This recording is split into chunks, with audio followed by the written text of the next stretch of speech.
Hello and welcome to FX Addicts Weekly Market Analysis. This is Tim the Currency Professor, and today is January 11th, 2013. Well, what a week it's been. Quite volatile and a lot of action. So there's been a lot of money made this week and a lot of money lost also, depending on what side of the market you were. Well, the euro yesterday took off after Mario Draghi gave a little speech after their meeting and reassured everybody that the Eurozone was intact and that they would come out of the recession by the end of the year and that everything was just peachy keen.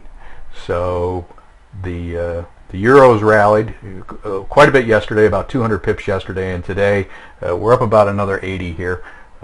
We still got a little time to the close, but just about 80 pips we're up. So very, very strong, closing well above of these highs that we had made over the last few weeks, which we thought were going to stay and signal a turnaround.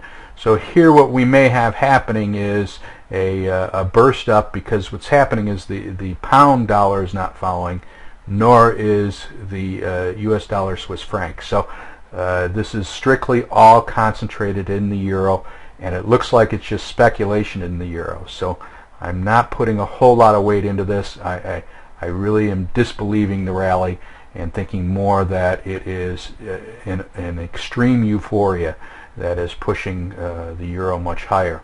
And if we look at the weeklies, we can see how we're breaking above here these last few weeks, the highs that we had made.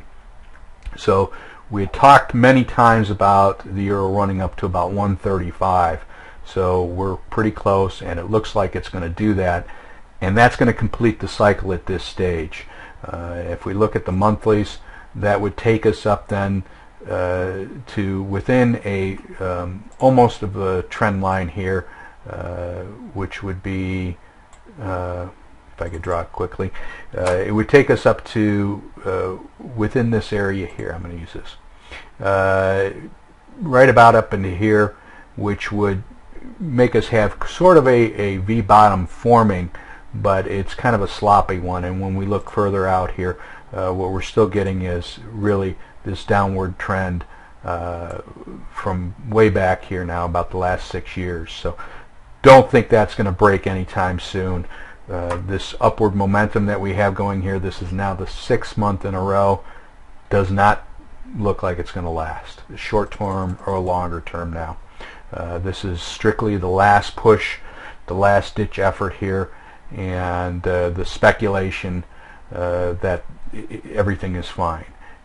More than likely, as we get closer to the end of the year, the realization will set in that Europe still has serious debt problems and still has serious economic issues. So we will probably rally here this month, and then next month start to fade off, and probably by the end of the year find ourselves down around 120, 118, 116 even, maybe.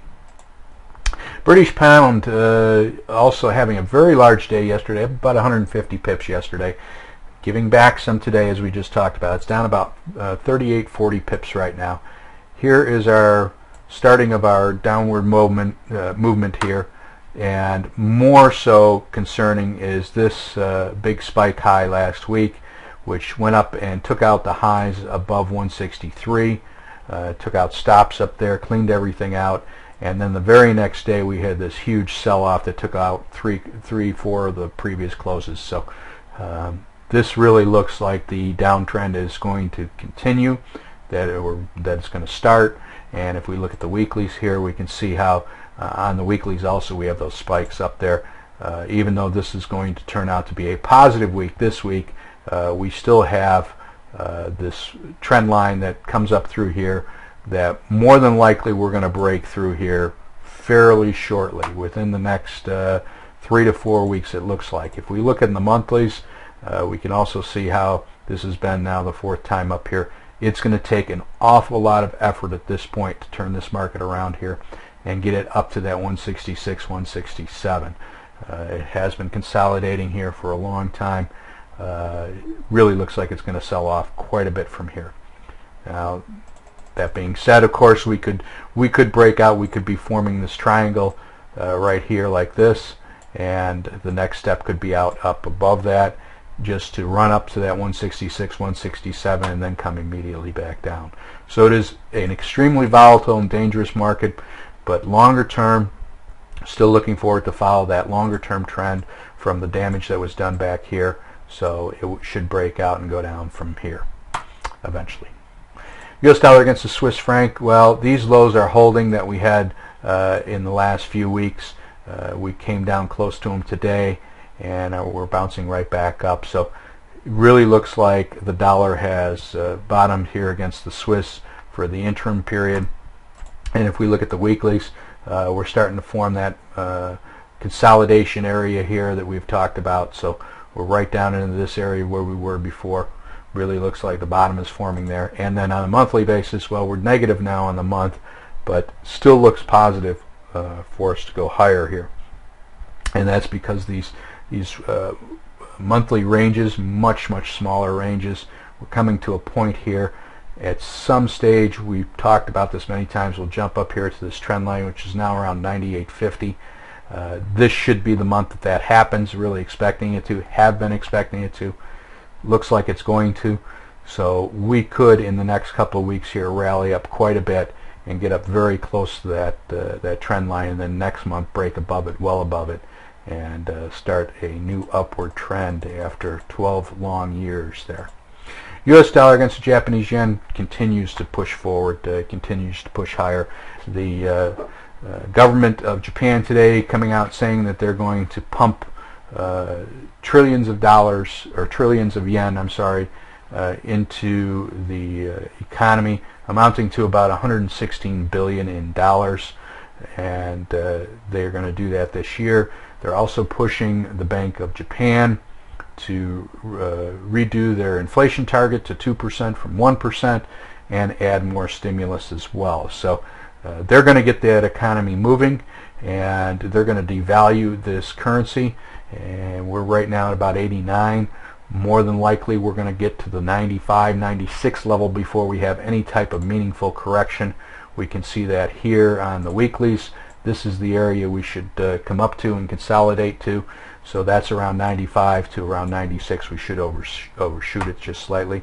And on the monthlies, we can see it even better there, getting up to around this area, and then having some sort of a meaningful correction, getting back down to probably around the 90-95 area for a couple of months, and then eventually shooting back up and getting up into the 110 to 120 area, and that should be the area that that we'll see then for this cross to stay at for a longer period of time. This is certainly an area down in here that is an unstable area for many reasons, fundamentally as well as technically. Euro Swiss having a beautiful day yesterday and today. We're up now to about 121.80, 82 area, much higher than the recent highs that we spiked up to back here in September. So these are new highs that we've had for several months. And if we can jump in here a little bit tighter, we can see how we're really far up above that. And if we look on the weeklies, this is kind of tough to see because of that spike low and the huge diversity of pricing, but we're probably on our way here to move up to that 124, 125 level. So we should be up there probably within the next few months, the way it looks. We could actually go quite quickly. Euro yen, big week also, moving up yesterday over 200 pips. Today we're up over 100. We're up around 119 now. We're looking for it to hit up to around the 122, 123 area. We look on the weeklies here, pushing ever higher on the weeklies. So here's that 123 area. Really looks like it'll probably get up to there and then consolidate back a little bit. Same on the monthlies. Huge breakout last month. This month continuing on. So we have turned this market around now. The euro is definitely going to go higher against the yen. Albeit over time, but right now we work our way up to that 123, 124 level, and we consolidate back, maybe do about 115, and then we can probably burst our way forward to getting back up to around 130, 140 area. longer term, obviously much longer term. So that is it for the week. If you have not stopped by FX Addicts, please do. We have a lot to offer, and we have a live trading room as well as a chat room. And I am also available anytime to answer questions. In addition to that, we offer many courses that will be starting up here again in February. So please feel free to check those out and sign up for one or two of them. And if you have any questions, certainly shoot me an email or get me on Skype. I'm available anytime. fxaddicts.com. Thank you.